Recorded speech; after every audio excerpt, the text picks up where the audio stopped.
Howdy everyone, Robert Bradley here. We've got the Audi back with us today, and we are going to go ahead and change out those rear shocks. Stay tuned.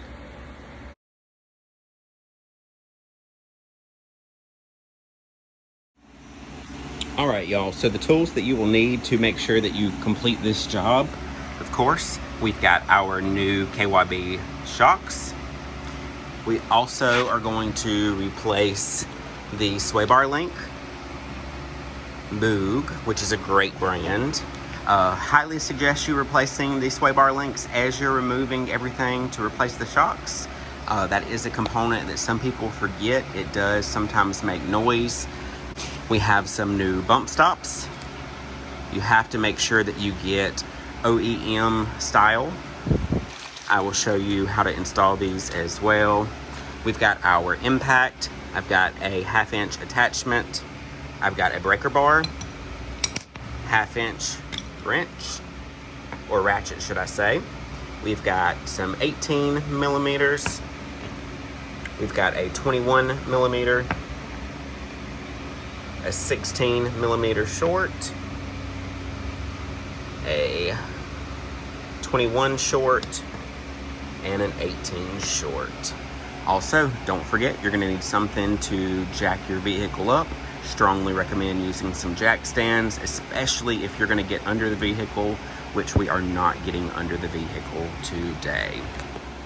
A few other tools that you will need: a rubber mallet, a pair of scissors. You can also use a box knife, an 18 millimeter open end wrench, and a flathead screwdriver.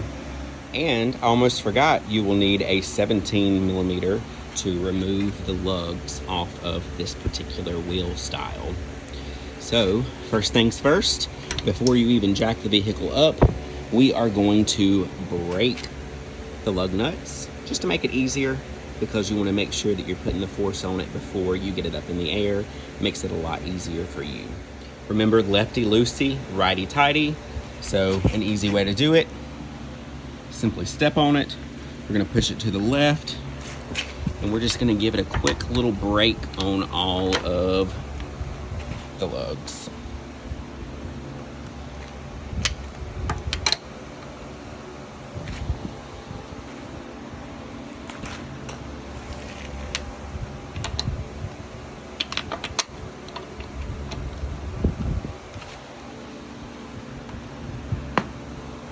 And the reason I'm using a breaker bar is because the name actually fits.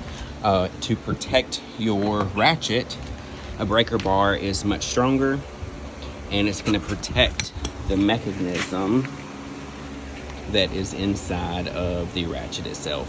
As you can see, we've had to replace this screw. Haven't quite had time to cut it off as of yet. Maybe that'll be on the next project for you.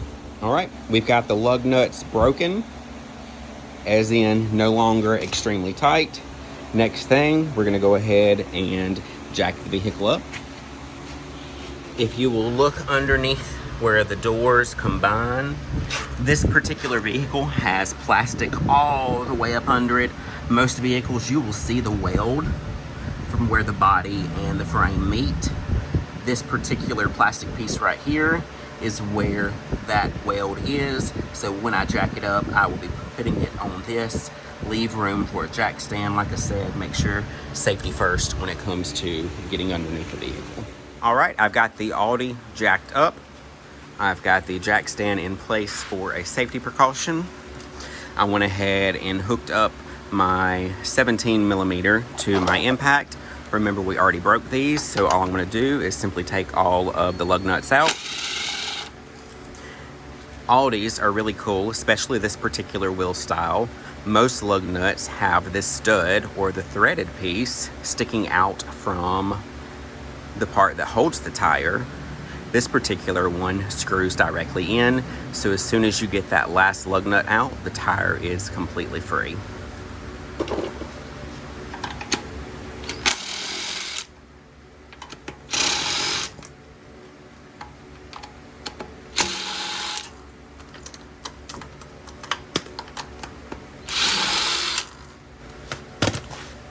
And it is free. All right, we've got the tire removed. As you can see, the lugs just screw in to the actual brake itself. And of course, the knuckle and everything that is on.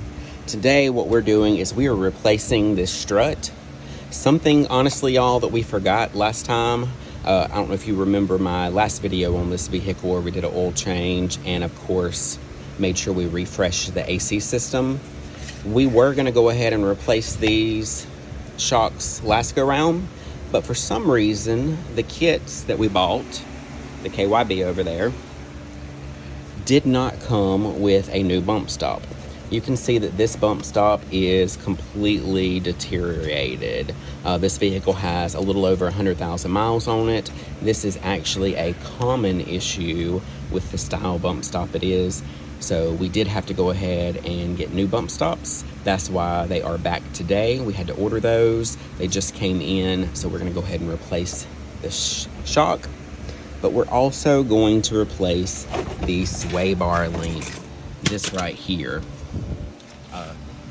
In order to remove this shock, you'll see we have two 16mm bolts. I've got my 16mm socket. Shallow's fine. If you want to use a deep well, that's perfectly fine also. But we're simply going to take both of those bolts out first. Handy dandy impact. If you don't have an impact, no worries. You can simply use a ratchet.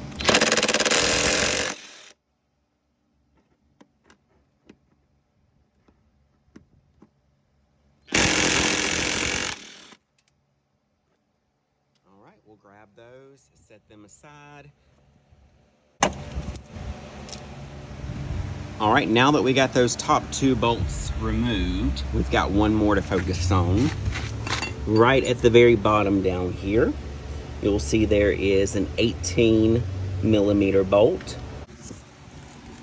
All right, the plastic covering is held on by two of these plastic bolts. You can, if you don't have any wiggle room, get you a rubber mallet. You're gonna hit this just a couple of times, just enough to give you a little bit of flexibility in this right here. That way you can open it up, stick your open-end wrench in it, and then be able to take this bolt off. It's hard to see, but since I've got that plastic moved just slightly, I've got my open-end inserted in on the actual nut. All right, now that my open-end is on the other side, I'm gonna go ahead and loosen this 18mm.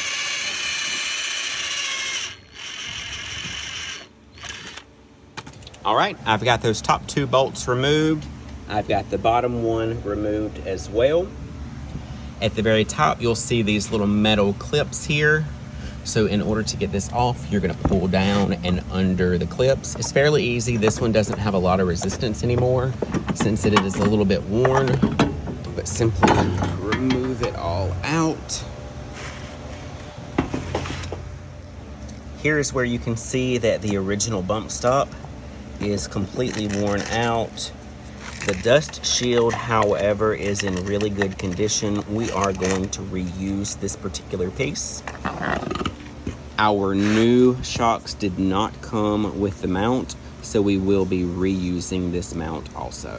All right, in order for us to reuse this mount, you'll see that it has a shield on top. Should be fairly easy. If you need to, you can get you a screwdriver or something, but you see one-handed, I was able to get that off. This is a 16mm nut. I'm simply going to remove that nut so that I can get it off of the shock itself. All right, just as an FYI, if you were not to hold it, you will see that it will spin, so you got to make sure that you are holding it. So, all right, I've got that nut removed. This simply is coming off. There it is, removed from your old shock. The bumper itself, or bump stop, is completely worn. We've got KYB shock 3450024. This is the OEM style for this particular vehicle. I'm going to get out my new one. You will have to cut this band off, but I'm going to install all of that right at the top up here. All right, side-by-side comparison. They are the same length. Remember, we are going to reuse the dust shield. It simply comes right off.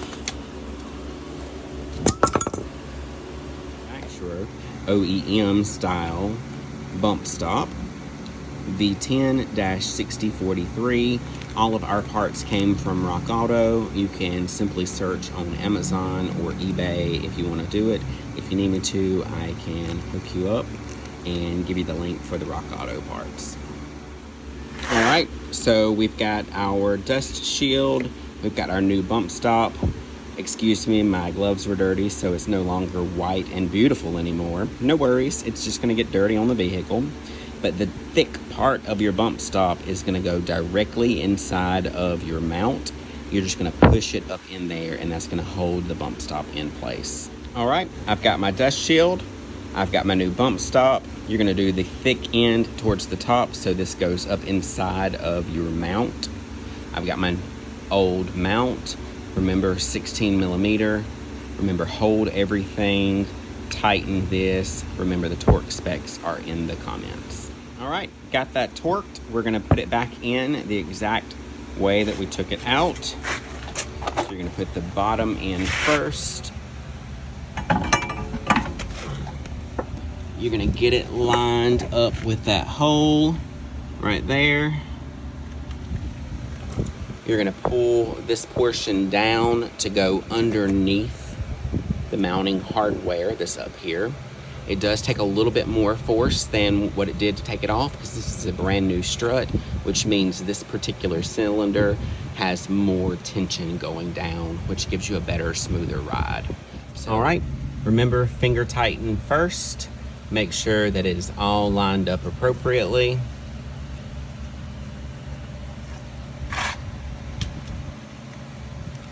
Get your impact or your wrench and go ahead and tighten these down.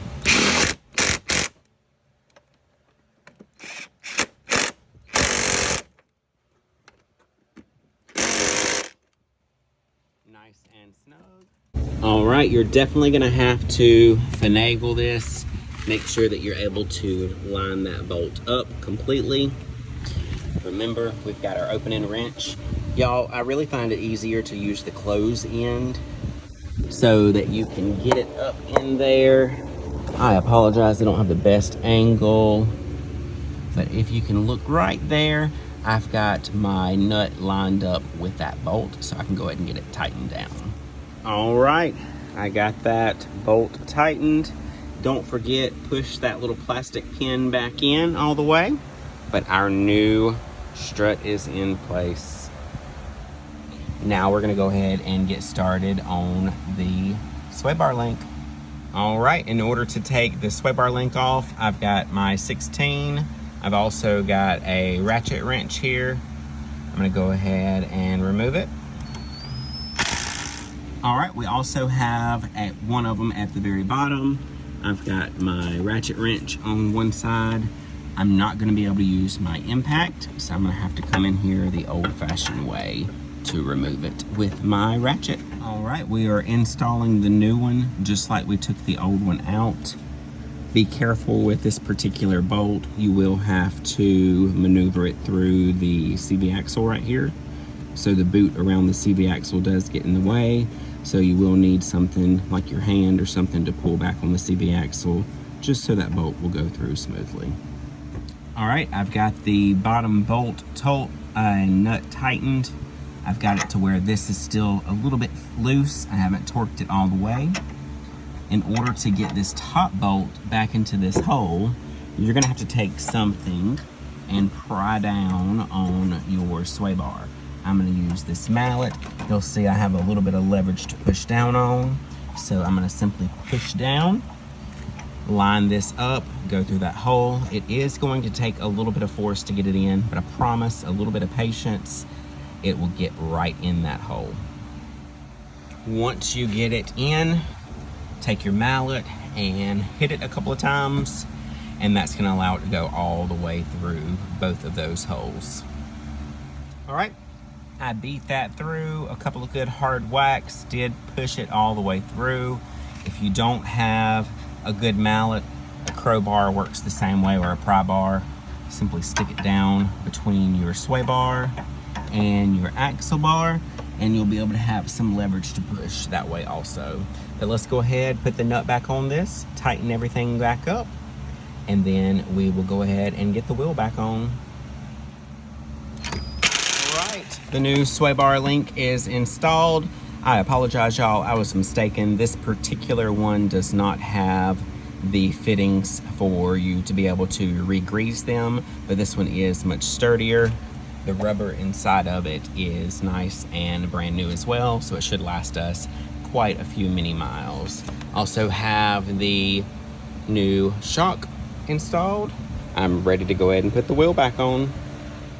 All right, remember y'all, 17 millimeter. These are screw in. We are going to physically take our socket, put it on the outside of the lug, hand tighten. Since the wheel is sitting directly on that hub, lower the vehicle off of the jack, then that's when we will physically tighten them a little bit more. So remember, hand tighten first, then come back and physically tighten them. Remember, anytime you tighten a lug nut, you want to go in a star pattern. That way the wheel is going to sit perfectly. So you would start with one and go to the adjacent ones. You're never going to go in a complete circle because you want the wheel to sit good on the hub. As tight as I can get them, I'm going to go back, use my impact to tighten them the rest of the way. Then whenever I lower it off of my jack stand, we will torque them. I've lowered it off the jack stand. Now I'm going to go through. I'm going to physically tighten these as much as I can. Star pattern.